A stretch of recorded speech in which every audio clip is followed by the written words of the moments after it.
वो जानते हैं कि जिस सिस्टम को मैंने कंट्रोल किया था वो सिस्टम कोलैप्स कर रहा है और पूरा इंफॉर्मेशन इसको दे रहा है। तो ये डायनामिक चल रही है और आप देखना, मेरे अंदाजे से, मेरा असेसमेंट है, 1 साल के अंदर मोदी जी प्राइम मिनिस्टर नहीं होंगे।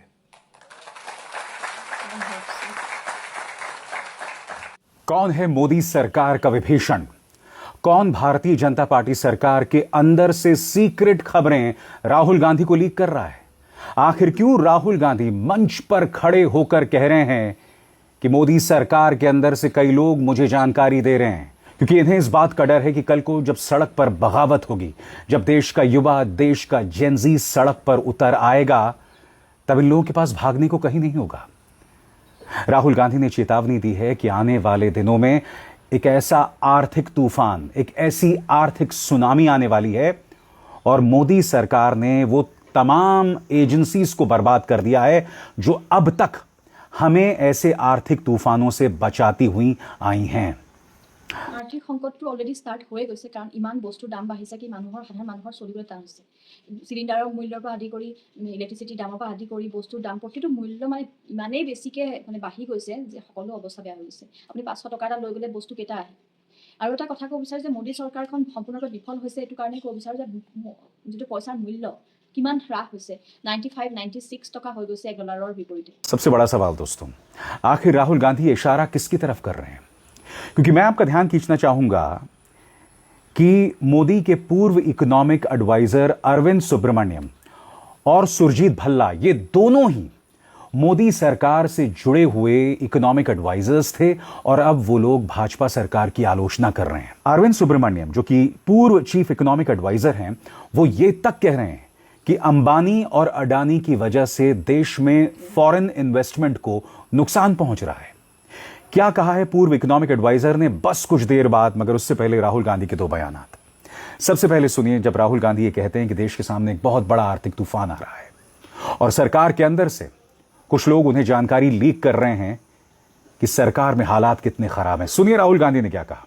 आर्थिक सुनामी आ रही है, भयंकर आर्थिक सुनामी अब आ रही है। उसका कारण है कि हिंदुस्तान का जो प्रोटेक्शन का सिस्टम था, जो इंटरनेशनल इकोनॉमी से एक प्रकार से शॉक अब्जॉर्बर था, उसको बीजेपी ने हटा दिया है। तो एक तरफ से भयंकर आर्थिक सुनामी आ रही है, प्राइसेस बढ़ रही हैं और ये अभी शुरुआत देखी आपने। ऐसी इकोनॉमिक क्राइसिस आएगी हिंदुस्तान में जो आपने अपने लाइफ में नहीं देखी होगी। ये हो रहा है, इसको अब कोई रोक नहीं सकता है। दूसरी तरफ क्या हो रहा है, हिंदुस्तान के अंदर, सिस्टम के अंदर इंस्टीट्यूशनल रिवोल्ट हो रहा है। तो आप सोचती हैं कि इलेक्शन कमीशन फुली कंट्रोल्ड है, वो 3 साल पहले फुली कंट्रोल्ड है।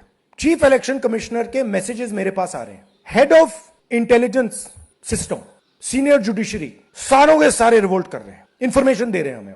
तो जो कंट्रोल का सिस्टम था एक तरफ से, वो कोलैप्स कर रहा है अंदर से, क्योंकि लोगों को दिख रहा है कि जनता का प्रेशर अब ऐसा भयंकर आएगा, अगर हम इस रास्ते पे चलते गए तो हमारे लिए रिस्क हो जाएगा।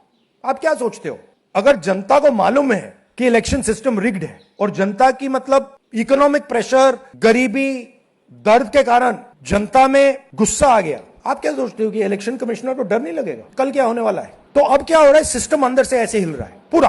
और मैं आपको ये बता दूं कि मेरे पास इंफॉर्मेशन आ रही है, सिस्टम मुझे इंफॉर्मेशन दे रहा है, मोदी जी के बारे में, शाह जी के बारे में, उनके बेटों के बारे में, मिनिस्टर्स के बारे में, अजीत डोवल के बारे में पूरा इंफॉर्मेशन है, धड़ाधड़ हमारे सिस्टम से आ रहा है। अब यह हो सकता है कि जनता के प्रेशर को यह सप्रेस करने की कोशिश करें, इमरजेंसी जैसी चीज कर दे, हो सकता है। दोस्तों, राहुल गांधी ने जो बात कही है ना, कुछ चीजों के प्रमाण तो अभी तक मिलते हैं। मैं आपको एक बहुत दिलचस्प खबर बताना चाहता हूं। मेरे बहुत अच्छे पत्रकार दोस्त हैं, उन्हें शिक्षा मंत्री के दफ्तर से एक फोन आता है। आप जानते हैं धर्मेंद्र प्रधान की बेटी को लेकर काफी प्रचार किया जा रहा है, काफी दुष्प्रचार किया जा रहा है, और धर्मेंद्र प्रधान से जुड़े इस अफसर ने मेरे दोस्त को बताया कि किस तरह से शिक्षा मंत्री की बेटी के बारे में बहुत कुछ कहा जा रहा है और यहां पर उनका गुस्सा विपक्ष से नहीं था। उन्होंने इस बात की आशंका जतलाई कि धर्मेंद्र प्रधान के बारे में और उनकी बेटी के बारे में जानकारी कोई और नहीं बल्कि सरकार के अंदर से प्रधानमंत्री नरेंद्र मोदी के करीबी एक मंत्री लगातार लीक कर रहे हैं। बिल्कुल ऐसा ही यूपीए 2 में हुआ करता था, यानी कि कांग्रेस के दूसरे कार्यकाल में, यानी कि 2009 से 2014 के बीच, मुझे आपको बतलाने की जरूरत नहीं है दोस्तों कि जब अमेरिका के साथ ट्रेड डील पर बात हो रही थी तब बार बार पीयूष गोयल क्या कहते थे कि आप जाके ये मुद्दा विदेश मंत्री से पूछो। यानी कि साफ तौर पर वाणिज्य मंत्री और विदेश मंत्री में मतभेद दिख रहे थे। यानी कि मोदी सरकार के अंदर अब मंत्री एक दूसरे के खिलाफ साजिशें रच रहे हैं, उनके खिलाफ अनाप शनाप बातें कह रहे हैं और इस बात के सबूत लगातार मिल रहे हैं। क्या राहुल गांधी इसी बात का इशारा कर रहे हैं कि अब नौकरशाह तमाम लोग चुनाव आयोग से इधर से उधर से उन्हें जानकारियां दे रहे हैं? राहुल गांधी यह भी कहते हैं कि जब मीटिंग्स होती हैं तो प्रधानमंत्री नरेंद्र मोदी उनसे आंख नहीं मिला पाते हैं। सुनिए राहुल गांधी ने क्या कहा। अब हम दूसरी स्टेज में जा रहे हैं। पहले हम फुल कंट्रोल स्टेज में थे, अब ये आउट ऑफ कंट्रोल जा रहा है इनके। मैं मोदी जी के पास जाता हूं, जब मीटिंग में जाता हूं, मैं आपको बताऊं, मेरे पास मोदी जी के पर इतना इंफॉर्मेशन है, मोदी जी जानते हैं, मैं भी जानता हूं। जब मैं उनसे मिलता हूं, भैया आंख में आंख लगाना रहा, हिलना पड़ता है, क्योंकि वो जानते हैं कि जिस सिस्टम को मैंने कंट्रोल किया था वो सिस्टम कोलैप्स कर रहा है और पूरा इंफॉर्मेशन इसको दे रहा है। तो ये डायनामिक चल रही है और आप देखना, मेरे अंदाजे से, मेरा असेसमेंट है, 1 साल के अंदर मोदी जी प्राइम मिनिस्टर नहीं होंगे।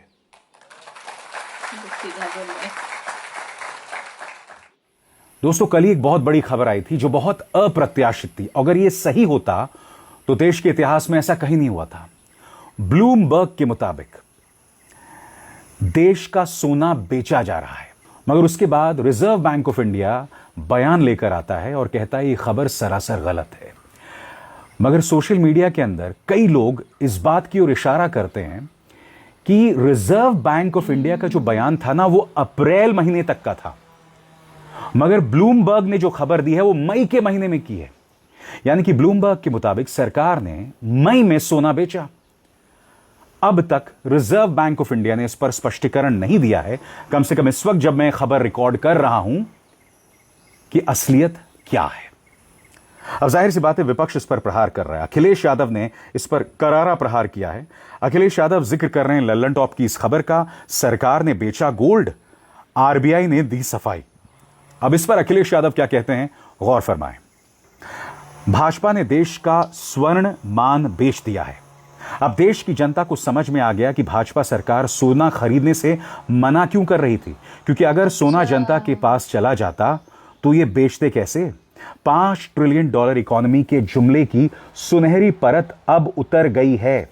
भाजपा के दावों का गोल्डन कर्टन बेपर्दा हो गया है। जनता इस समाचार के बाद डरकर बैंक जाकर अपने लॉकर खोलकर देख रही है कि सब सही सलामत है भी या नहीं। जनता को समझ में आ गया है कि भाजपाई भ्रष्टाचार ने देश की अर्थव्यवस्था को पूरी तरह खोखला कर दिया है और विदेशी सत्ताओं के आगे भाजपा और उनके भ्रमणशील संगी साथी अब साष्टांग नतमस्तक क्यों हैं। और प्रधानमंत्री नरेंद्र मोदी बार बार क्या कहते थे कि तुम्हारा मंगलसूत्र कांग्रेस बेच देगी, तुम्हारा मंगलसूत्र ज्यादा बच्चा पैदा करने वालों को दे दिया जाएगा। और यह खबर क्या बता रही है। दोस्तों, एक बात स्पष्ट कर दी जाए, आरबीआई ने साफ कर दिया है कि हम सोना नहीं बेच रहे हैं, तो मैं आरबीआई पे विश्वास करूंगा।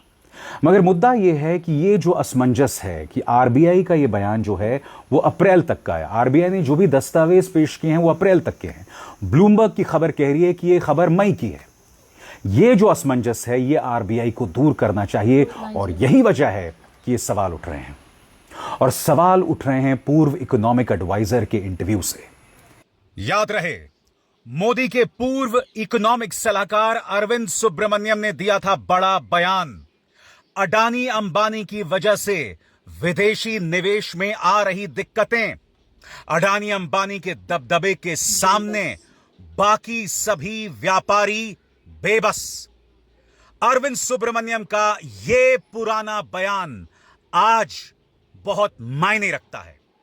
और ये इंटरव्यू, ये लेख उन्होंने न्यूयॉर्क टाइम्स और वॉशिंगटन पोस्ट में दिया। आपकी स्क्रीन पर यह खबर, treacherous to navigate regulatory byways if you are not Adani Ambani. पूर्व चीफ इकोनॉमिक एडवाइजर ने कहा है कि अगर आप अडानी या अंबानी नहीं हैं तो आपके लिए भारत में धंधा करना मुश्किल हो जाएगा। और वो आगे जाकर यह भी कहते हैं कि देश में निवेश करना मुश्किल होता जा रहा है फॉरेन इन्वेस्टर्स को अडानी और अंबानी की वजह से। और जाहिर सी बात है यहां वो हमला किसी और पर नहीं, सरकार पर कर रहे हैं। सबसे पहले मैं आपका ध्यान खींचना चाहूंगा और मैं आपको क्यों अरविंद सुब्रमण्यम का यह बयान सुना रहा हूं दोस्तों। मैं आपको अरविंद सुब्रमण्यम का यह बयान इसलिए सुना रहा हूं क्योंकि राहुल गांधी ने कहा है कि अब सरकार के अंदर से कई लोग उन्हें जानकारियां लीक कर रहे हैं। अरविंद सुब्रमण्यम पूर्व चीफ इकोनॉमिक एडवाइजर थे। सुरजीत भल्ला वो शख्स थे जो इस सरकार के गलत को सही ठहराते थे। आज वो भी लगातार इस सरकार के खिलाफ बोल रहे हैं। बड़ा सवाल कि क्या इससे इस सरकार की उल्टी गिनती शुरू हो गई है?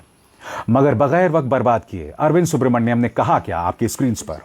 भारत के निवेश माहौल पर लिखे गए एक चर्चित वॉशिंगटन पोस्ट लेख में पूर्व मुख्य आर्थिक सलाहकार अरविंद सुब्रमण्यम के हवाले से कहा गया है, अगर आप 2A में से नहीं हैं, यानी अडानी या अंबानी नहीं हैं, तो भारत के नियम कानून और सरकारी प्रक्रियाओं के जाल में रास्ता निकालना मुश्किल और जोखिम भरा हो सकता है।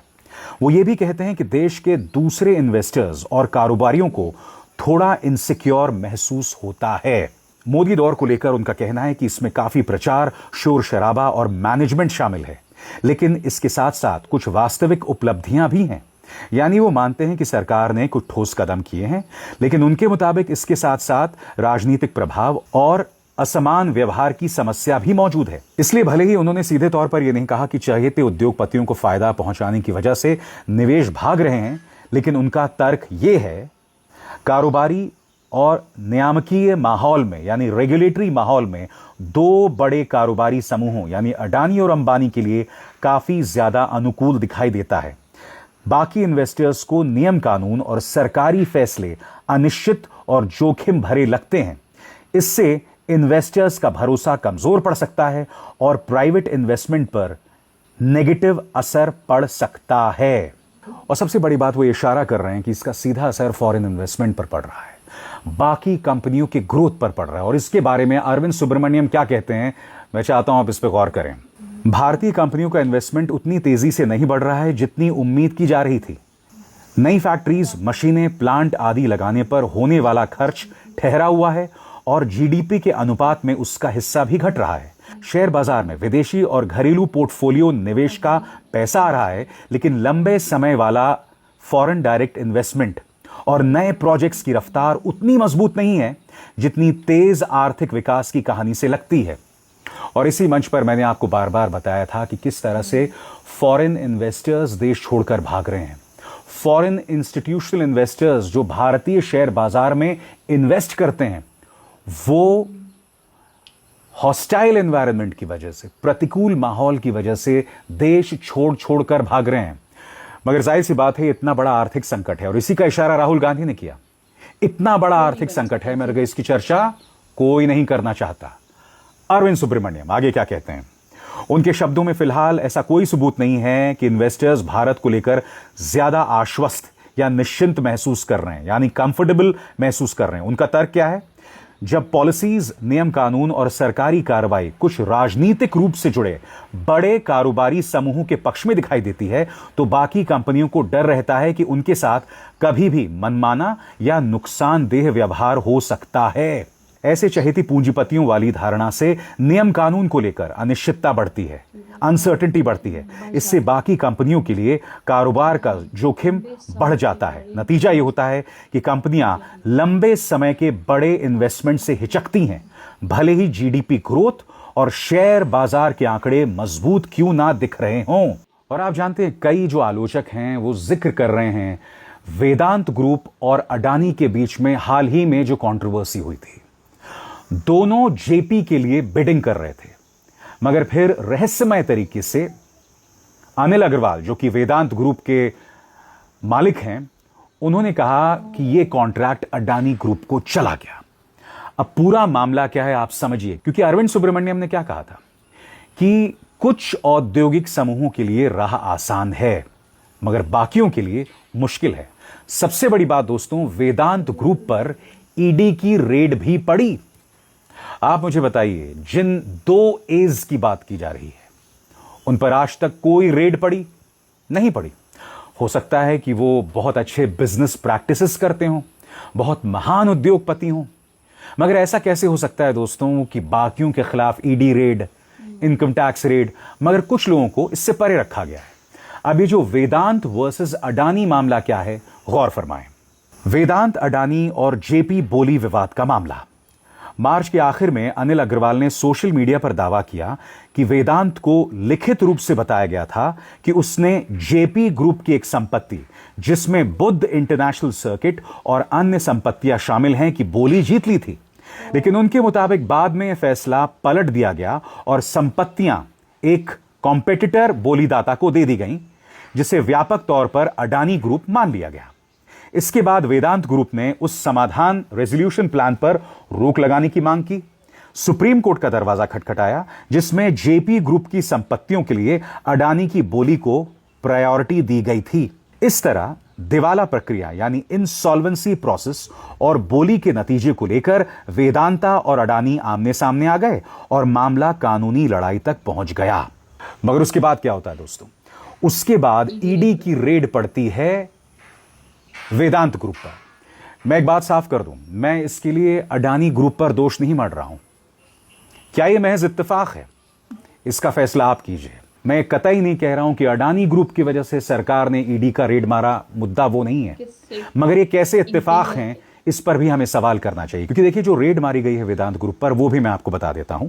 The Enforcement Directorate has said the searches on Vedanta are part of a probe into alleged violations of Foreign Exchange Management Act, FEMA, specifically related to royalty payments made by Vedanta to its overseas parent Vedanta Resources. ये Reds थी foreign exchange management act यानी FEMA के अंतर्गत। जाहिर सी बात है, अडानी का कोई लेना देना नहीं है। मगर इस देश में यह अजीबोगरीब इत्तेफाक बार बार सामने उभर कर आता है। मैं फिर कह दूं, हमारे पास ऐसा कोई प्रमाण, ऐसा कोई प्रूफ नहीं है कि इसके पीछे अडानी का हाथ है। कोई प्रमाण नहीं है। मगर अरविंद सुब्रमण्यम ने जो कहा वो बहुत मायने रखता है कि इस देश में दो इंडस्ट्रियल ग्रुप्स, अंबानी और अडानी के लिए माहौल जो है वो बहुत ही ज्यादा दोस्तीनुमा है, मित्रतापूर्ण है, मगर बाकी सबके लिए हालात मुश्किल हो जाते हैं। बड़ा सवाल ये दोस्तों, जो खबरें आ रही हैं मोदी सरकार के मंत्रियों में जिस तरह की रस्साकशी है, जो दावा राहुल गांधी कर रहे हैं और जो बात पूर्व चीफ इकोनॉमिक एडवाइजर ने कही, अगर इस सबको एक मंच पर ला दिया जाए, इन सबको मिला दिया जाए, तो पता चलता है कि भाजपा सरकार मुश्किल में है।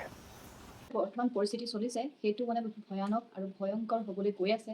কাৰণ বৰ্তমান এতিয়া সকলো জনতা জাগ্ৰত হৈছে আৰু ইমানখিনি মানে কি বুলি কয়, এইটো এতিয়া আদানীৰ কথা ক'লে, আম্বানীৰ কথা, আমাৰ অসমখনতে এতিয়া গোটেই প্ৰায়বোৰ মাটি আদানীক দি দিছে বুলি ধৰিব পাৰি। গতিকে জংঘল চংঘল কাটি সকলো আদানী হেৰি কৰিবলৈ দি দিছে, সকলোৱে এইবোৰ দেখিয়ে আছে। আৰু এনেকুৱা ধৰণৰ পৰিস্থিতি, আৰু এতিয়া কি হয়, ফ্ৰীডম অফ স্পীচটো মানে কোনোবা যদি আপুনি মুখেৰে কথা এষাৰ কয়, সেইটো মানে বহুত ডাঙৰ কথা। মানে ভয় এটা থাকে কি এনেকৈ কথা ক'লে জানোচা সোমাব লাগিব নেকি, জেলত ভৰাই দিব নেকি, কিবা হেৰি কৰিব নেকি। কিমান ইনষ্টাগ্ৰাম একাউণ্ট, কিমান ফেচবুক একাউণ্ট ব্লক কৰি দিয়ে জাষ্ট বিকজ বিজেপিৰ এগেইনষ্টত কোনোবা কিবা এটা কথা কৈ দিলে। গতিকে এনেকুৱা ধৰণৰ কথাবোৰ খুব বাঢ়িছে। মানে freedom of speech is a luxury now. আৰু এনেকুৱা ধৰণৰ পৰিস্থিতি হ'ব নালাগে। জনতাৰ হকে চিন্তা কৰিব লাগে। ইমান বছৰ তেওঁলোকে নিজৰ ৰাজনীতি কৰিব পাৰিছে যেতিয়া, সেই বস্তুখিনি আমাৰ জনতাই জনাৰ্দন বুলি কয় নহয়, জনতাক তেওঁলোকে জনাৰ্দন বুলি ভাবিব লাগে, কিন্তু নাভাবে। তেওঁলোকে নিজৰ সুবিধাখিনি বেছি হেৰি কৰে। আৰু ইলেকশ্যন কমিশ্যনৰ কথাটো ক'বই নালাগে। বৰ্তমান ভোট চোৰৰ পৰা আদি কৰি EVM-ৰ কি চলিছে সকলোৱে জানি, বহুতে ভোট কৰ্তনৰ নামত, SRৰ নামত কিমান কি ঘটনা ঘটিছে। গতিকে এইবিলাক পৰিস্থিতি আমি অকণো ভাল পোৱা নাই। আৰু আমি বিচাৰোঁ যে এখন সুস্থ গণতান্ত্ৰিক দেশ হওক, এখন সুস্থ ইকনমি হওক, কিন্তু বৰ্তমান অৱস্থাটো সংকটজনক। গোটেই পৃথিৱীতে এতিয়া বৰ্তমান বহুত সংকটজনক অৱস্থা এটা চলি আছে বুলি ক'ব পাৰি। গতিকে আশা কৰোঁ সকলো ঠিক হওক। Thank you.